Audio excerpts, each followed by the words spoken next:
Hello friends এই ভিডিওটোত মই এভাৰেজৰ topic discuss কৰিব গৈ আছো এভাৰেজ এটা important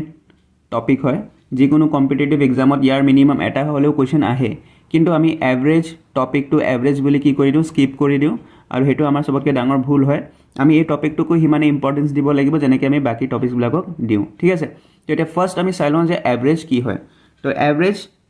N average or arithmetic মিন কিছুমান কোৱেশ্চনত আপোনালোকে এৰিথমেটিক মিন বুলিও দেখা পাব তো এৰিথমেটিক মিন আৰু এভাৰেজ একেই বস্তু হয় তো average or arithmetic mean of given data is the sum of the given observations divided by number of observations তো ইয়াতে আমাক কৈছে যদি আমাক কিছুমান ইনফৰমেশনস দিয়া আছে ডাটা দিয়া আছে বা অবজাৰভেশনস দিয়া আছে তো সেই অবজাৰভেশনস খিনি আমি এভাৰেজ উলিয়াব হলে আমি কি কৰিব লাগিব সাম অফ দ্য অবজাৰভেশনস যিনখিনি অবজাৰভেশনস আমাক দিয়া আছে সেই অবজাৰভেশনস খিনি আমি সাম কৰিব লাগিব তাৰপিছত আমি কি কৰিব লাগিব ডিভাইড কৰিব লাগিব নাম্বাৰ অফ অবজাৰভেশনস দি আমাৰ ওচৰত কিমানখিনি অবজাৰভেশনস আছিল হেখিনেৰে আমি ডিভাইড কৰিব লাগিব ঠিক আছে তো ইয়াৰে আমি এটা এক্সাম্পল লৈ লওঁ আমাক দিয়া আছে কেইটামান নাম্বাৰ 4 7 12 13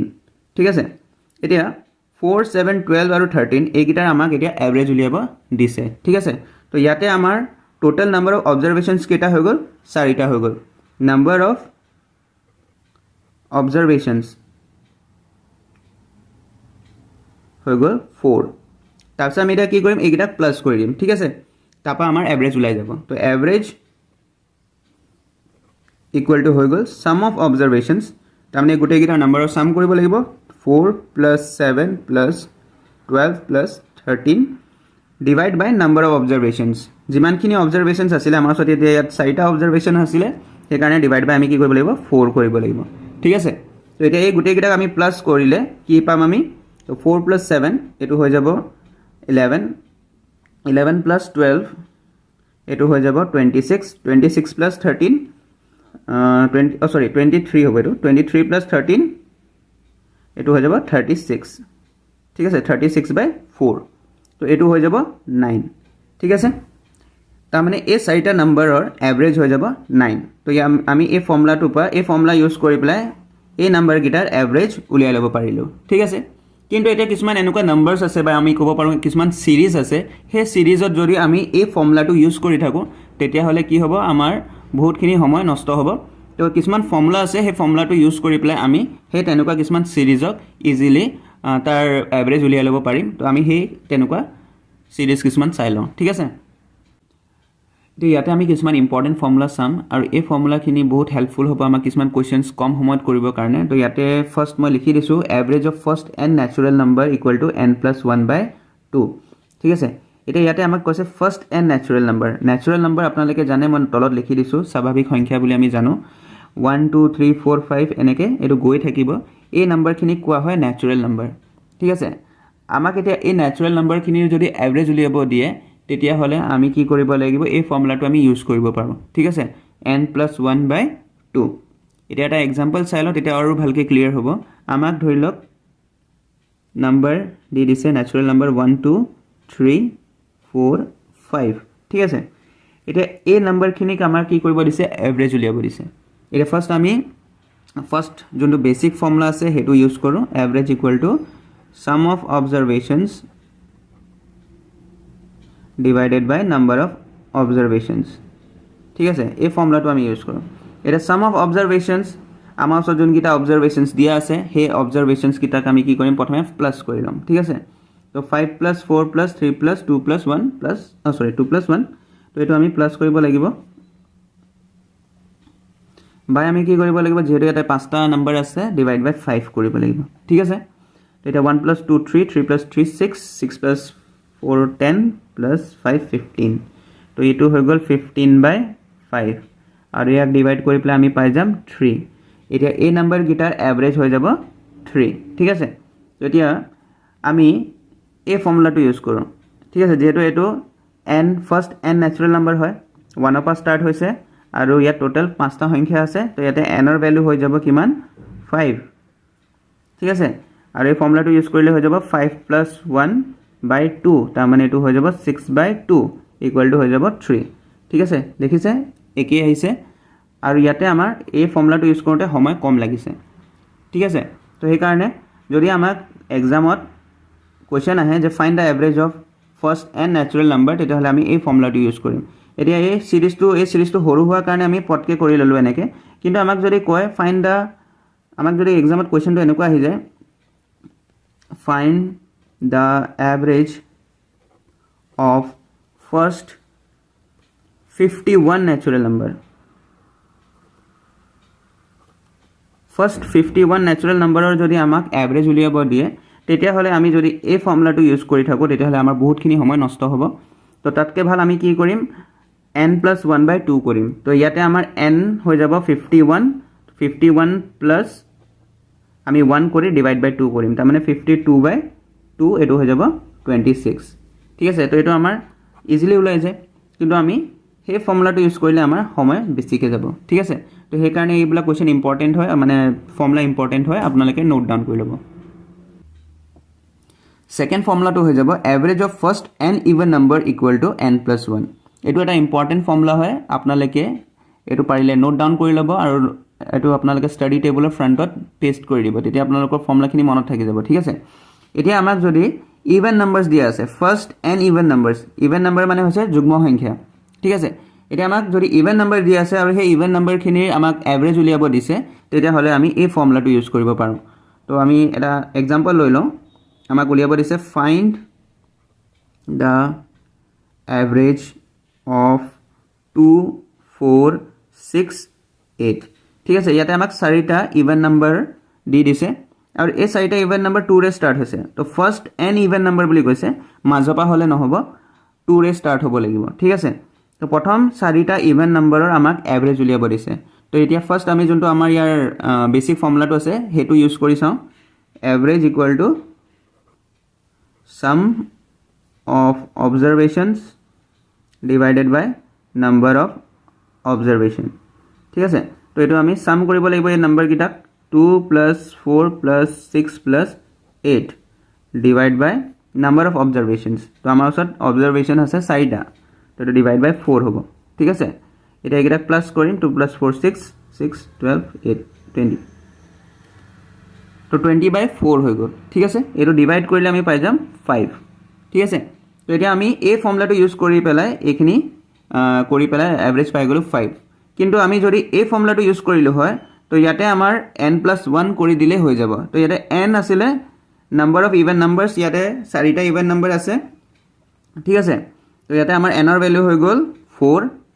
আৰু একৰ্ডিং টু দিছ ফৰ্মুলা, এই ফৰ্মুলাটো ইউজ কৰিলে আমি পাই যাম n+1, তাৰমানে 5, যোনটো ইয়াৰ লগত মিলি গৈছে। ঠিক আছে, তো আমাৰ বহুতখিনি সময় ইয়াত ছেভ হৈ যায়। তো সেইকাৰণে আপোনালোকে যদি এই ফৰ্মুলাকেইটা মুখস্থ ৰাখে, মনত ৰাখে, তেতিয়াহ'লে আপোনালোকৰ সময় বাচি যাব। ঠিক আছে, এতিয়া এইকেইটা নাম্বাৰ সৰু আছিলে বুলিহে আমাক যদি এভাৰেজ উলিয়াব দিয়ে ফাৰ্ষ্ট 50 ইভেন নাম্বাৰ্ছ, 2, 4 এনেকৈ 6, 8 আপ টু এনেকৈ 50টা ইভেন নাম্বাৰৰ চাম যদি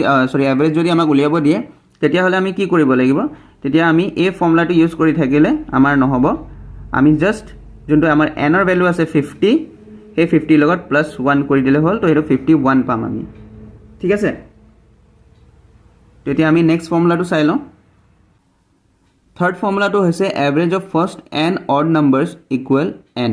প্ৰথম n অড নাম্বাৰ্ছৰ যদি আমি এভাৰেজ উলিয়াব বিচাৰোঁ, তেতিয়াহ'লে সেইটো হৈ যাব ইকুৱেল টু n। ঠিক আছে, ইয়াৰ আগত আমি ইভেন নাম্বাৰৰ উলিয়ালোঁ, প্ৰথম nটা ইভেন নাম্বাৰৰ এভাৰেজ কিমান হ'ব, n+1, আৰু এতিয়া আমি পাইছোঁ ফাৰ্ষ্ট এন অড নাম্বাৰৰ এভাৰেজ হৈ যাব ইকুৱেল টু n। ঠিক আছে, তো এতিয়া আপোনালোকে অড নাম্বাৰ্ছ জানে, অড নাম্বাৰ এতিয়া ষ্টাৰ্ট হ'ব 1ৰ পৰা, 1, 3, 5, 7 এনেকৈ গৈ থাকিব, অযুগ্ম সংখ্যা।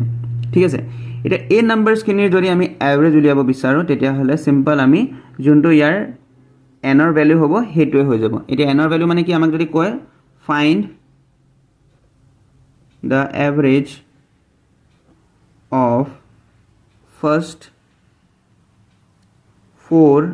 অড নাম্বাৰ্ছ, প্ৰথম 4টা অড নাম্বাৰৰ আমাক এভাৰেজ উলিয়াব দিছে। তেতিয়া প্ৰথম 4টা অড নাম্বাৰ কি কি হ'ব, 1, 3, 5 7 এইকেইটা হৈছে প্ৰথম চাৰিটা অড নাম্বাৰ যোনকেইটা আমাক এভাৰেজ উলিয়াব দিছে তো এতিয়া আমি প্ৰথম ফৰ্মুলাটো ইউজ কৰোঁ তো এভাৰেজ ইকুৱেল টু কি হ'ব 1 + 3 + 5 + 7 ডিভাইড বাই 4 ঠিক আছে এতিয়া এইকেইটাক যদি আমি প্লাছ কৰোঁ তো এইটো হৈ যাব 4 + 5 9 9 + 7 16 16/4 ঠিক আছে আৰু এইটো আমি ডিভাইড কৰিলে পাই যাম 4 ঠিক আছে তো 4 হৈছে average of first 4 odd numbers ঠিক আছে কিন্তু এটা ইমানখিনি নকৰি পেলাই আমাক যোনটো ফৰ্মুলা দি আছে average of first n odd numbers equal to n তাৰমানে average of first 4 odd number equal two কিমান হৈ যাব যেহেতু ইয়াত n ৰ ভ্যালু কি হৈ আছে 4 তো এভাৰেজো কি হৈ যাব 4 হ'ব ঠিক আছে তো এইটো আমাৰ এটা লাইনতে লৈছে আমি কোৱেশ্চনটো দেখি পেলাই আনসাৰটো দিব পাৰিম ঠিক আছে কিন্তু আমি এই ফৰ্মুলাটো জানিব লাগিব এতিয়া আমি 4th নম্বৰ যোনটো ফৰ্মুলা আছে হেতু চাই লওঁ এই ফৰ্মুলাটো হৈছে average of consecutive number or average of number in AP arithmetic progression যদি এটা কনজিকিউটিভ নাম্বাৰছৰ সিৰিজ আছে বা আমি যদি চাওঁ এটা এৰিথমেটিক প্ৰগ্ৰেছন আমাক যদি দিয়া আছে আৰু তাৰ আমাক এভাৰেজ যদি উলিয়াব দিছে তেতিয়া হলে আমি কি কৰিব লাগিব ফাৰ্স্ট নাম্বাৰটো আৰু লাষ্ট নাম্বাৰটো প্লাস কৰি ডিভাইড বাই 2 কৰিব লাগিব আমি এভাৰেজটো পাই যাম ঠিক আছে তো এটা আমি ফাৰ্স্ট কনজিকিউটিভ নাম্বাৰছটো চাই লওঁ কনজিকিউটিভ নাম্বাৰ কি হয় কনজিকিউটিভ নাম্বাৰৰ জেনাৰেল যোনটো ফৰ্মুলা মানে জেনাৰেল যোনটো হেৰি হ'ব ফৰ্মুলাই কৰিব পাৰোঁ সেইটো হৈ যাব এনেকুৱা x x + 1 x + 2 x + 3 এনেকৈ গৈ থাকিব ঠিক আছে ইয়াতে x ৰ ভ্যালুটো যদি কেনেবাকে 2 হয় তেতিয়াহলে এটো হৈ যাব 2 2 + 1 মানে 3 সৰি এটো কমা আহিব 2 + 2 = হৈ যাব 4 2 + 3 = হৈ যাব 5 ঠিক আছে তো এটো আপোনালোকে ন্যাচাৰাল নাম্বাৰ বুলি নধৰিব কিহৰ কাৰণে ইয়াত 1 দি স্টাৰ্ট হোৱা নাই তো 1 দি স্টাৰ্ট হলে আমি হে যোনটো ফাৰ্স্ট ফৰ্মুলা পাইছিলো n + 1/2 হে ফৰ্মুলাটো ইউজ কৰিব লাগিব কিন্তু যদি আমাক কনজিকিউটিভ নাম্বাৰ বুলি দিয়া আছে তেতিয়া হলে আমি হে ফৰ্মুলাটো ইউজ কৰিলে মানে ভুল হ'ব এতিয়া ইয়াতে 2 3 4 5 কেতিয়াবা এনেকুৱা হ'ব পাৰে আমাক এনেকুৱা এটা সিৰিজ দি দিছে 42 43 44 45 এনেকে এটা এ সিৰিজটোৰ আমাক যদি এভাৰেজ উলিয়াব দিয়ে তেতিয়া হলে আমি এই ফৰ্মুলাটো ইউজ কৰিম ফাৰ্স্ট নাম্বাৰ আৰু লাষ্ট নাম্বাৰ দুটাক প্লাস কৰি ডিভাইড বাই 2 কৰিম তো ইয়াতো এটা আমি কি কৰিব লাগিব 2 আৰু 5 ক আমি কি কৰিম প্লাস কৰিম ডিভাইড বাই 2 কৰি দিম তো এটো হৈ যাব 5 + 2 7 7/2 ঠিক আছে তো এটা ইয়াক ডিভাইড কৰিলে যোনটো আনসাৰ পাম আমি হেতু হৈ যাব ইয়াৰ এভাৰেজ ঠিক আছে বুজি পাইছে তো এটা কনজিকিউটিভ নাম্বাৰ যদি হয় তেতিয়া হলে আমি এই ফৰ্মুলাটো ইউজ কৰিম যি কোনো সিৰিজ যদি হেতু কি হয় কনজিকিউটিভ হয় মানে এই ধৰণে হওক বা ধৰি লওক 101 102 103 এটা এই নাম্বাৰখিনিক আমি প্লাস কৰি থাকিলে আমাৰ বহুত টাইম গুচি যাব যোনটো আমাৰ ফাৰ্স্ট ফৰ্মুলা আছিল হেতু এডি কৰিব হলে কিন্তু আমি যদি ইয়াতে ফাৰ্স্ট নাম্বাৰ আৰু লাষ্ট নাম্বাৰটো জানো আৰু প্লাস কৰি ডিভাইড বাই 2 কৰি দিও তেতিয়া হলে আমাৰ এভাৰেজ কম সময়তে ওলাই যাব ঠিক আছে এতিয়া আপোনালোকৰ কনজিকিউটিভ নাম্বাৰৰ এভাৰেজ কেনেকৈ উলিয়াব লাগিব গম পালে এতিয়া আমি চাই লওঁ এৰিথমেটিক প্ৰগ্ৰেছন এটা এৰিথমেটিক প্ৰগ্ৰেছন আপোনালোকে পাইছে ক্লাস 10 ত এই টপিকটো আছে আৰু আপোনালোকে ডিটেইলছত বুজিব বিচাৰে যদি আমাৰ চেনেলতে এৰিথমেটিক প্ৰগ্ৰেছনৰ টপিকটো ডিসকাস কৰা আছে ক্লাস 10 ৰ হেতু চাই লব পাৰে তথাপিতো মই এতিয়া অলপকে আপোনাক কৈ দিওঁ এৰিথমেটিক প্ৰগ্ৰেছন কেনেকুৱা মানে সিৰিজ কেনেকুৱা হেতু তো ইয়াতে আমাক যদি এনেকে এটা সিৰিজ দিয়া থাকে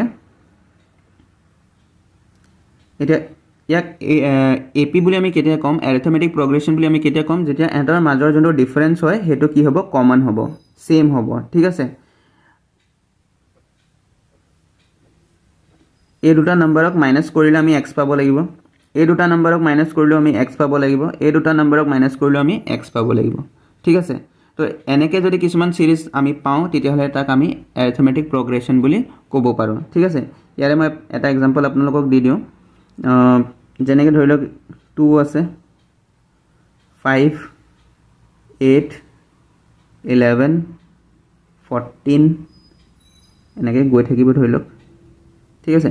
এতিয়া 5 পা 2 মাইনাস কৰিলে কিমান হ'ব এটো 3 হ'ব ঠিক আছে 8 পা 5 মাইনাস কৰিলে কি হ'ব 3 হ'ব 11 পা 8 মাইনাস কৰিলে কি হ'ব 3 হ'ব তেনেকৈ 14 পা 11 মাইনাস কৰিলে 3 হ'ব তো ইয়াত আপোনালোকে দেখা পাই আছে এই নাম্বাৰ গিটাৰ মাজৰ যোনটো ডিফাৰেন্স হয় সেই গুটে গিটা কি হয় কমন হয় ঠিক আছে একেই হয় তো এনেকুৱা সিৰিজ বিলাককে আমি কওঁ এৰিথমেটিক প্ৰগ্ৰেছন ঠিক আছে তো এতিয়া এই সিৰিজটোৰ যদি আমি এভাৰেজ উলিয়াব লাগে তেতিয়াহ'লে আমি কি কৰিব লাগিব ইয়াৰ যোনটো ফাৰ্ষ্ট নাম্বাৰ আছে আৰু যোনটো লাষ্ট নাম্বাৰ আছে এই দুটাক আমি প্লাস কৰিম 2 + 14 আৰু প্লাস কৰি পেলাই যোনটো আমাৰ ফৰ্মুলা আছিল ডিভাইড বাই 2 কৰিব লাগিব তো বাই 2 কৰি দিম তো এটো হৈ যাব 16/2